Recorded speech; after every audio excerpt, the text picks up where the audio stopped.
Hey everyone, in today's video, we are going to create a car price prediction model that can predict the price of a used car based on the given data.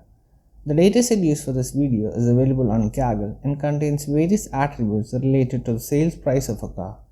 Which of these factors do you think will be directly related to the sales price of a used car? Let me know your thoughts in the comment section below. Also, if you're interested to see more detailed data analysis on this dataset, then you can check out my previous video on this topic. I'll add all the links in the description box below. Before moving further, if you like my content and want to see more videos, please leave a like and hit the subscribe button and turn on bell notification to stay updated each time I upload a new video. Stay tuned.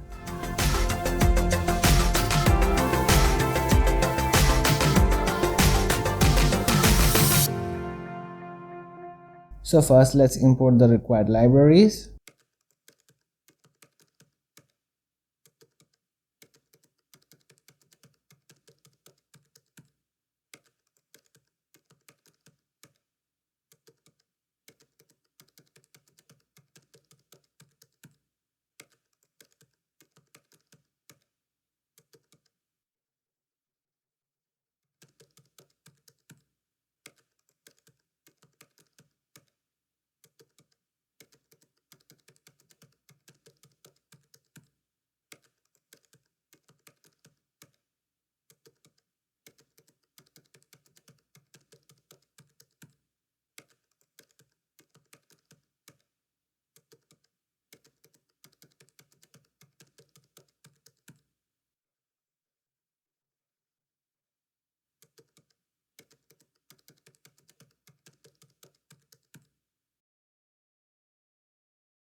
So we are importing Pandas for basic data operations, Matplotlib and Seaborn for creating various visualizations, style to set the style for the visualizations, and here we are setting the style as Seaborn. Then we are importing train test split to split the data into training and testing sets. Then we are importing standard scalar to scale the data. Then we are importing the different machine learning classifiers, linear regression, decision tree, and XGBoost. Then we are importing mean absolute error R2 score to measure the model performance. Now that we have imported the libraries, let's read the data from the CSV file.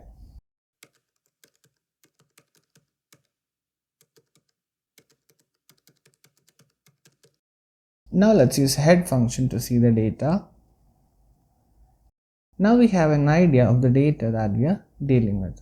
Let's use the info method to get some more information about the dataset. So now we have the total number of entries, the rows, the columns, and the non-null entries. To check for null values explicitly, we can use a isNull function. This returns as the sum of all null values, and as we can see, our data has no null entries. We can also use a describe function to get statistical information about the dataset. Now let's get the column names from the dataset. So far, from our initial data analysis, we can observe that our data comprises of categorical and numerical entries. Let us now explore the categorical data further. So to do this, let's use a count plot to visualize the categorical data starting with the model types.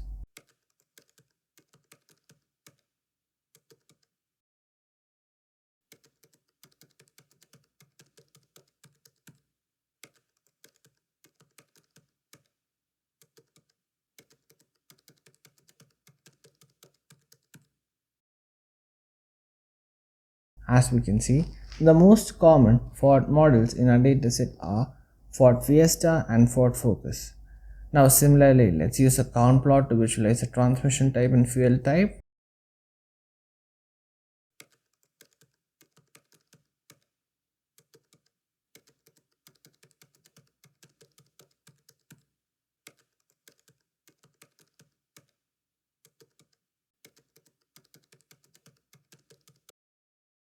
Looks like there are a lot of manual transmission cars in the dataset. And if you are there still using a manual transmission, okay, let's now proceed to visualize the fuel type.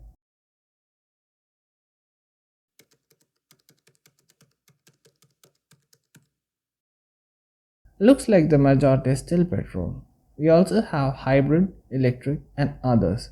but the values are too small and that is why we can't see them in a count plot. So let's use the value counts to get the count of the different values.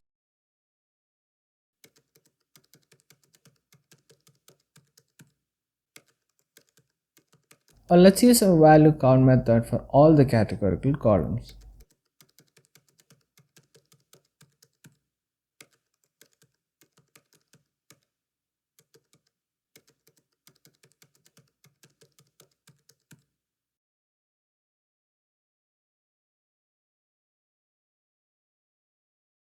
So now we have a count of the different categorical values in our dataset.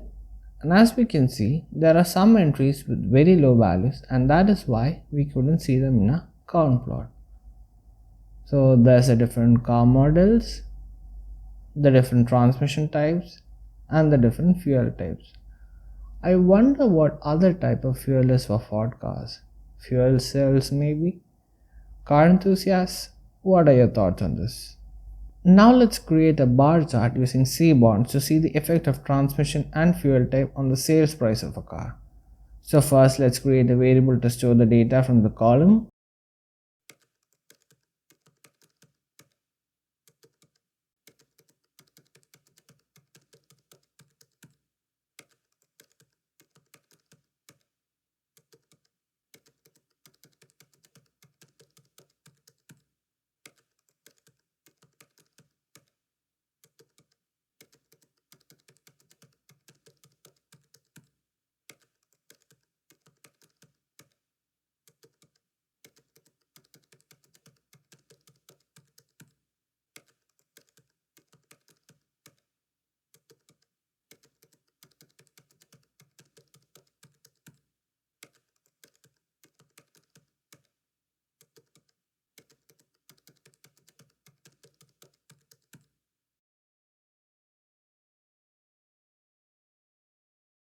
From this we can infer that based on fuel type, hybrid vehicles have a high price point and based on the transmission, automatic vehicles have a slightly higher price point. In order to use a categorical variables in a machine learning dataset, we have to convert it into numerical variables. So for this project, I am going to use ordinal encoding. For ordinal encoding, an integer value is assigned to each unique value. In my previous car price prediction video, we had implemented both ordinal encoding and one-hot encoding. So let's perform ordinal encoding on the data.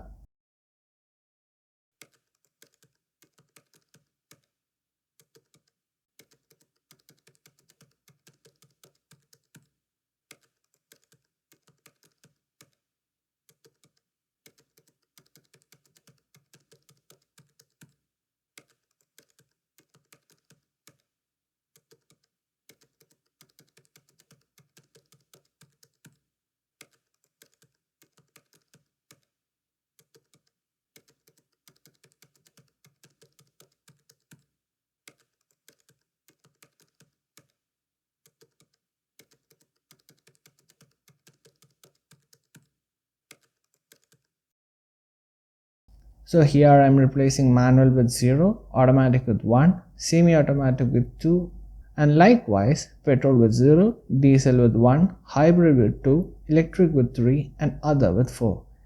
In place equal to true to replace it in the same data frame. Now let's remove the model column from the data frame.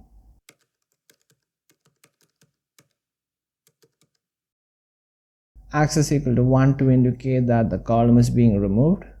And then let's use a head function once more to see the modified data. Now let's use a heat map to find the correlation between the different attributes and the target column.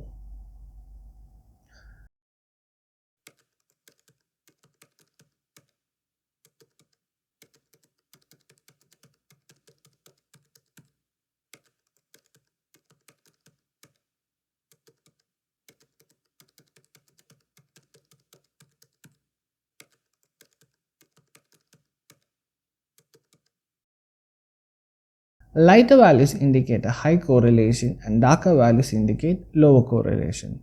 Now if you want more detailed explanation about Seaborn's heat map or if you want to customize it further, I've done a separate video on this topic. You can find the links to this video in the description box below. We can also print and sort the correlation values for the price column.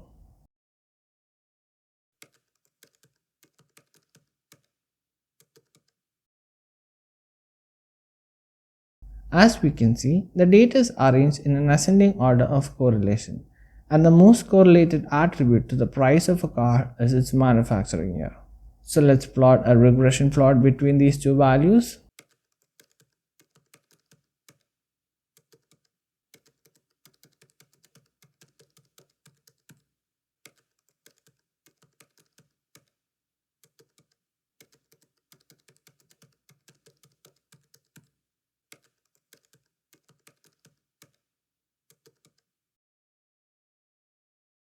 A good majority of the points pass through the straight line. Now that we have performed data analysis on the dataset and have some idea on the dataset, let's split the data into X and Y. Our target data will be the car price, and our objective will be to predict the car price based on the different data attributes. So let's split the data into X and Y.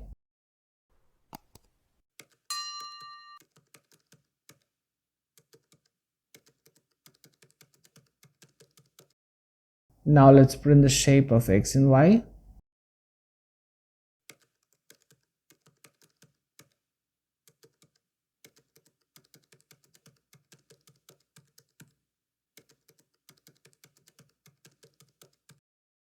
Now let's perform train test split on the data.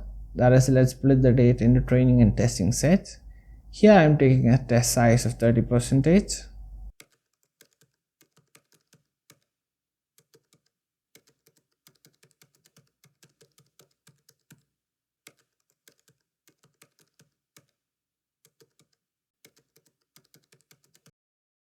Now let's print the shape of the training and testing data.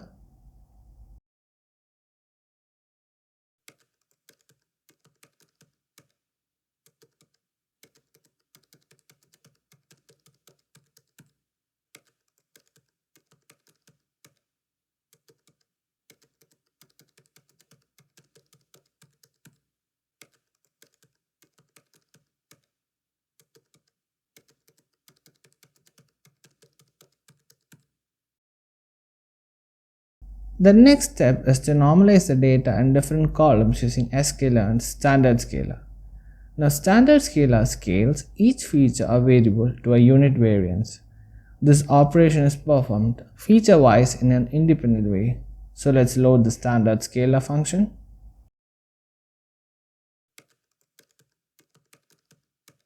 Now let's apply normalization on the X data.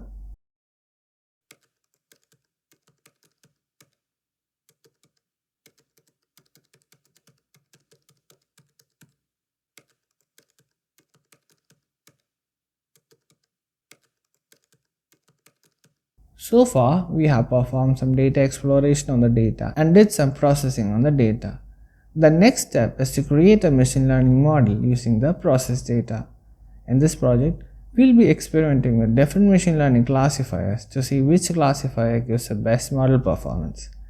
Let's start with the linear regression classifier. So let's load the linear regression classifier. And then let's fit the training data on this model. Then let's make a model prediction based on the test data.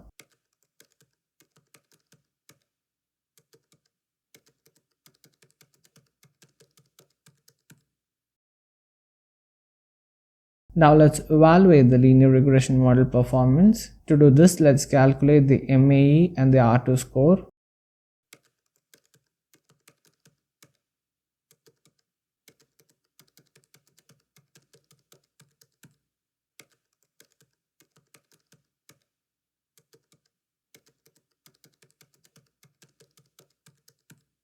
Now R2 score is a metric that tells the performance of the model and is usually in the range of 0 to 1. Now let's print these values.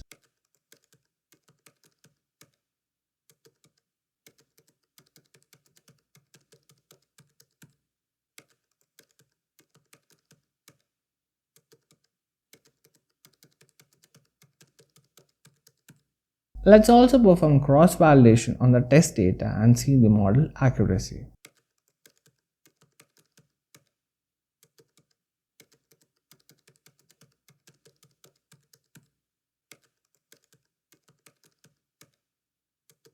So here we are setting the model that is used to fit the data and the data being fitted and the target variable.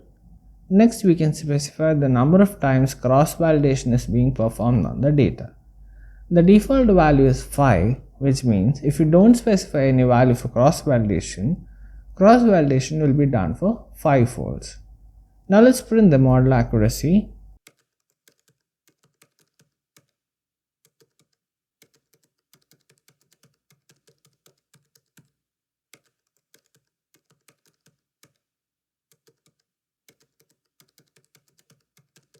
So we have model accuracy of 72.99.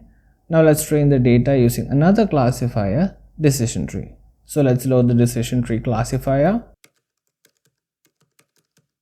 And then let's fit the X train and Y train in the decision tree model.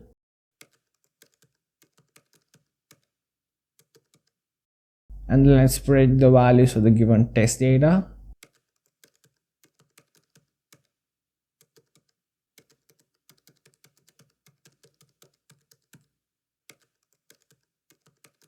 Now let's evaluate the performance of the model just like we did before.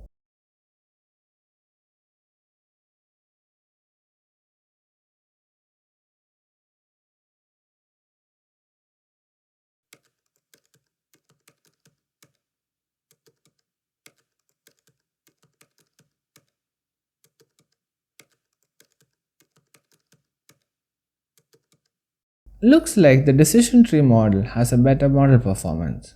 Let's try one more classifier on this dataset, XGBoost. So let's load XGBoost classifier.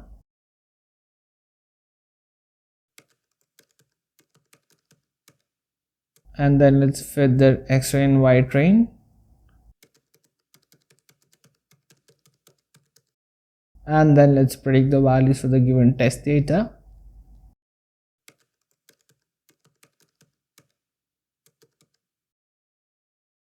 Now let's evaluate the performance of the model.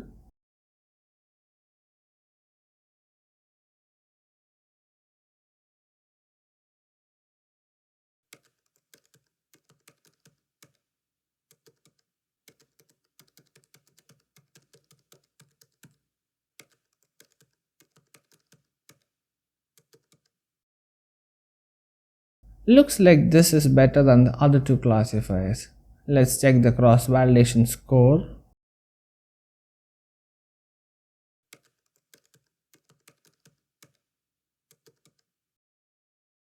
Okay, so the XGBoost has a best model performance among the 3 models that we compared. To make it easier for you to compare, I'll put all these model evaluation results on the screen right now. Now that we have a machine learning model, let's predict the car price for a new data. We'll be using the XGBoost model as it gave the best model performance. So let's create a sample data. Before that, let's first get the column names. Now let's add in values for the X data. So here price will go.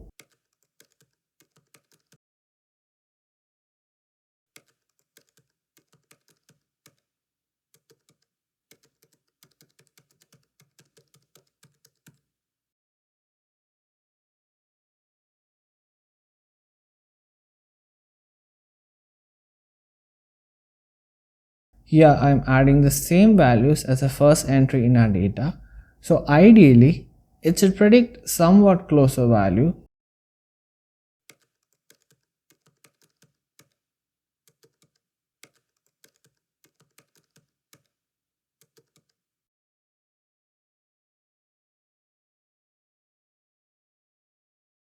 Let's set an index for this data and let's now put it in a Pandas data frame.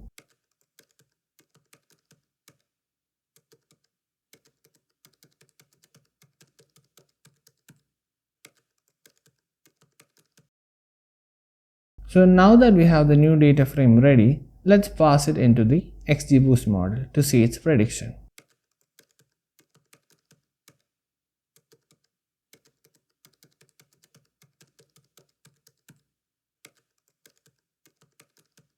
And let's print the value.